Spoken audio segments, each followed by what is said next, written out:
Welcome to the Ideal Millennial Entrepreneur Podcast, and this is episode number 128.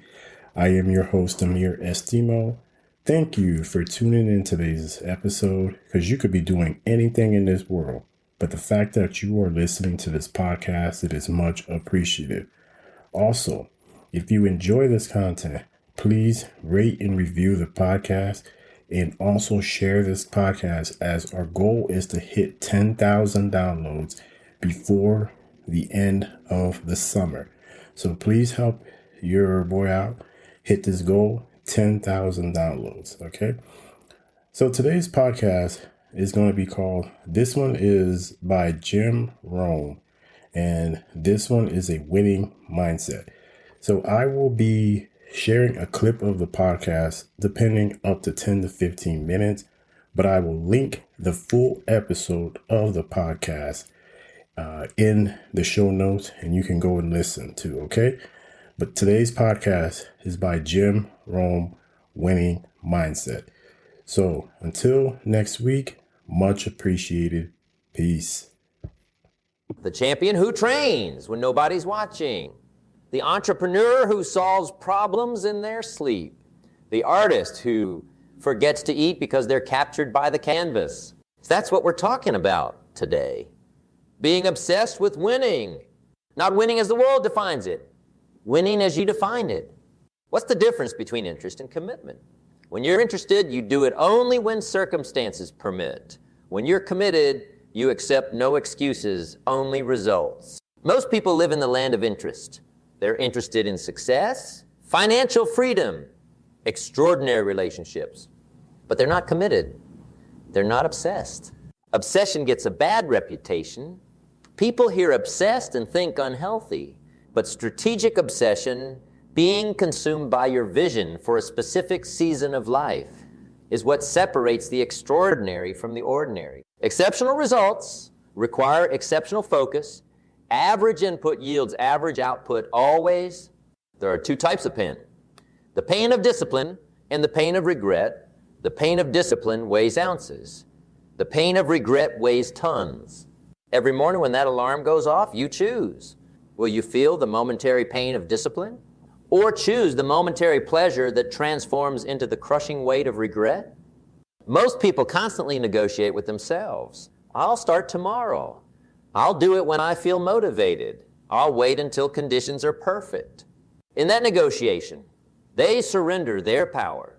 They surrender their ability to win. Winners don't negotiate with themselves about the actions that align with their goals. They've already decided. The decision has been made in advance. That's the first element of being obsessed with winning. Eliminating the daily negotiation with yourself about whether you'll do what needs to be done. Have you noticed how much energy is drained in that internal debate? Should I make the call or not? Should I have that difficult conversation or not? Should I put in the extra hour or not? The obsessed don't waste energy on these questions.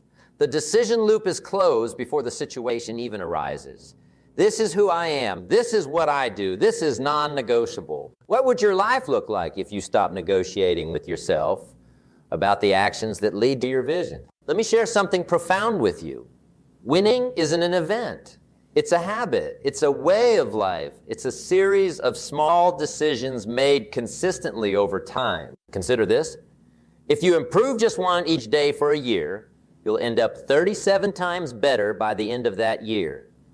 Not 365 better, 37 times better, because growth compounds when applied consistently. But most can't sustain it. They start strong, fueled by inspiration. Then reality sets in. The emotions fade, the work gets hard, and they retreat back to their comfort zone. Obsessed understand something the rest don't. Motivation is emotional, and emotions are unreliable. They come and go like the weather. You can't build an extraordinary life on such a shaky foundation. Instead, the obsessed build systems. They engineer their environment to make winning the path of least resistance. They eliminate options. They remove escape routes. Look at your phone right now. Is it designed to make you win, or is it designed to distract you? Look at your home, your office, your daily schedule. Are they architected for exceptional output or comfortable mediocrity? The obsessed aren't just motivated, they're strategic. They don't rely on willpower. They build worlds where excellence is inevitable. Ask yourself, have you designed your life for winning, or have you designed it for comfort? Most people don't want to hear this, but comfort and extraordinary achievement rarely coexist. The obsessed understand that discomfort is the currency of their dreams.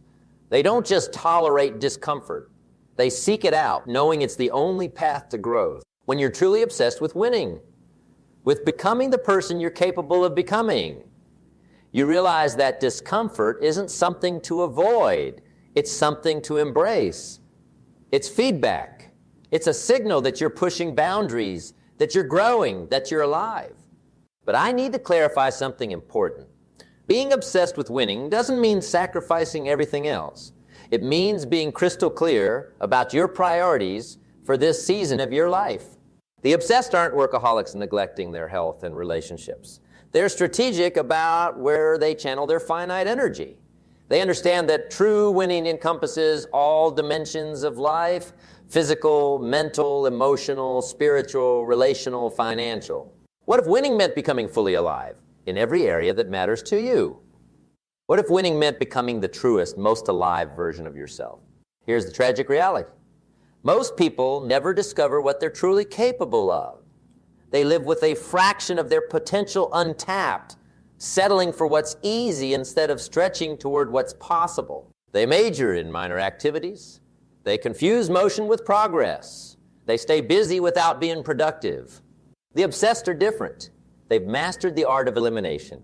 They ruthlessly cut away anything that doesn't serve their vision. Have you taken inventory of how you spend your time, your energy, your attention? How much of it is investment, and how much is consumption? How much moves you toward your goals, and how much is merely distraction? The greatest asset you have isn't money. It's focus. Where your focus goes, your energy flows. What you concentrate on consistently is what you create more. Are you focusing on problems or solutions? On what's wrong or what's possible? On the past or the future you're building? The obsessed guard their mental real estate with fierce protection. They understand that their thoughts become their words become their actions become their habits become their character, and their character becomes their destiny. What thoughts are you allowing to rent space in your mind? Are they tenants that serve your vision or squatters that sabotage it? One of the most powerful questions you can ask yourself is this: what am I pretending not to know? We all have blind spots, areas where we're fooling ourselves, making excuses, avoiding responsibility. The obsessed seek out these blind spots not to beat themselves up, but to reclaim their power. Because when you stop pretending, when you face reality exactly as it is, not as you wish it were or fear it might be, you gain the ability to transform it. The quality of your life is determined by the quality of the questions you ask yourself. Poor questions create a poor life. Powerful questions create a powerful life. Instead of asking, why is this happening to me? The obsessed ask, what is this teaching me? Instead of asking, why don't I have enough time? They ask, how am I choosing to use the time I have? Instead of asking, why can't I achieve my goals? They ask, what systems do I need to put in place to make achievement inevitable? Questions you ask direct your focus, and your focus determines what you notice and what you miss. Have you considered that you might be blind to opportunities right in front of you because you're asking the wrong questions? The obsessed understand that winning isn't about having the right answers. It's about asking better questions. Questions that expand possibility rather than contract it. Questions that empower rather than victimize. What questions are you living inside of? Are they questions of lack and limitation, or questions of abundance and possibility? Remember this, your life moves in the direction of your most dominant thoughts. What do you think about most? What occupies your mind during those quiet moments when you're alone with yourself? The obsessed deliberately direct their thoughts toward their vision, not out wishful thinking, but strategic focus. They understand that attention is the most valuable currency in today's world, and they spend it wisely. Most people give their attention away freely to whatever screams loudest. The latest crisis, the newest distraction, the most recent notification. The obsessed protect their attention like the precious resource it is. Ask yourself honestly, who or what has your attention right now? Is it serving your highest vision or diverting you from it? Being obsessed with winning means reclaiming ownership of your attention and directing it with intent. But let's talk about something even more fundamental. Your beliefs about what's possible for you. Your actions will never exceed the boundaries of your beliefs. If you believe success is for other people but not for you, that belief will manifest as reality, not because it's true, but because you'll act in accordance with it. The obsessed examine their beliefs regularly, checking for limited thinking that might be constraining their actions. They actively seek evidence that expands their sense of what's possible. When they catch themselves thinking, I could never do that, they challenge it. Why not me? What if I could? What would need to be true for that to happen? They understand that belief isn't just positive thinking, it's a practice. You strengthen belief through consistent action, through promises kept to yourself, through small wins accumulated over time. What do you deeply believe about your potential? About what's possible for your life? Are these beliefs serving your highest vision or limiting it? The difference between where you are and where you want to be often comes down to the stories you tell yourself about what's possible. The obsessed rewrite these stories. They become the authors of their own narratives rather than passive characters in someone else's. This is how winning begins. By taking ownership of your story, your attention, your beliefs, your questions, your thoughts, and ultimately your actions. Because obsession without action is just daydreaming.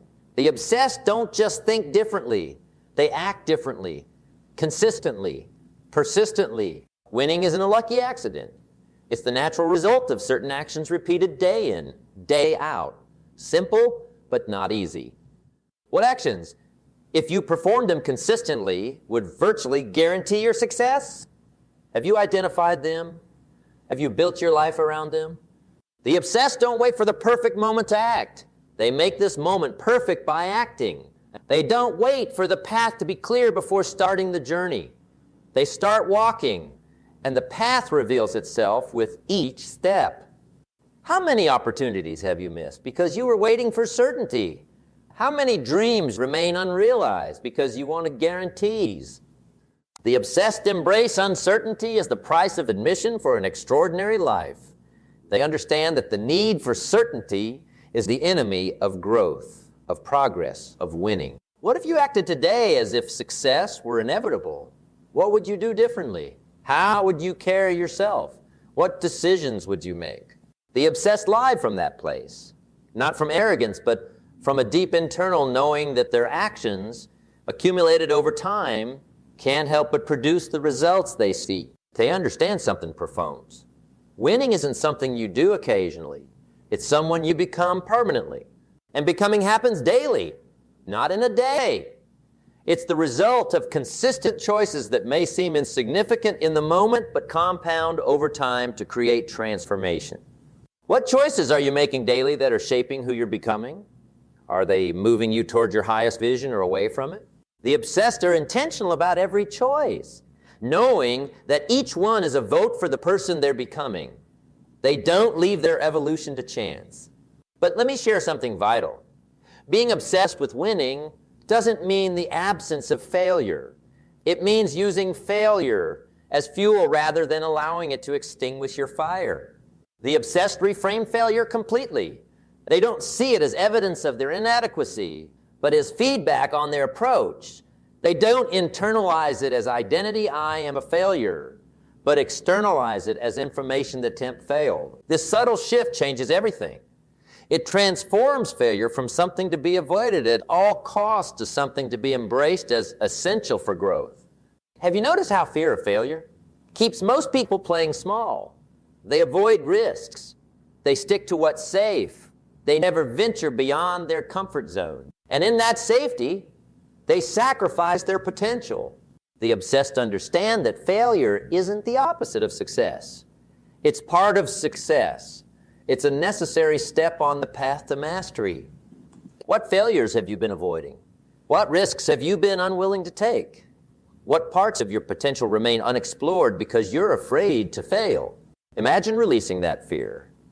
Imagine pursuing your highest vision with the knowledge that failure is simply feedback, not final judgment. The obsessed live from that place. They fail more than most because they attempt more than most. And as attempts, they discover capacities within themselves that the majority never experience. But there's another crucial element to being obsessed with winning. Extreme ownership. The obsessed refuse to blame circumstances, other people, or bad luck for their results. They take complete responsibility for everything in their lives. Not from a place of blame, but from a place of power. Because when you take responsibility, you gain the ability to respond. You move from victim to creator, from passenger to driver. Most people give away their power by focusing on what they can't control. The economy, other people's opinions, the past. They use these as excuses for why they haven't achieved what they desire. The obsessed focus relentlessly on what they can control. Their effort, their attitude, their response, their growth. They understand that while they can't always control what happens to them, they have absolute control over how they respond to what happens. Where in your life have you been giving away your power? Where have you been blaming external circumstances for your internal choices? Taking ownership doesn't mean beating yourself up for past mistakes. It means learning from them and making different choices moving forward. The obsessed don't waste energy on regret or resentment. They invest it in progress and growth. They understand something profound. Every moment presents a choice.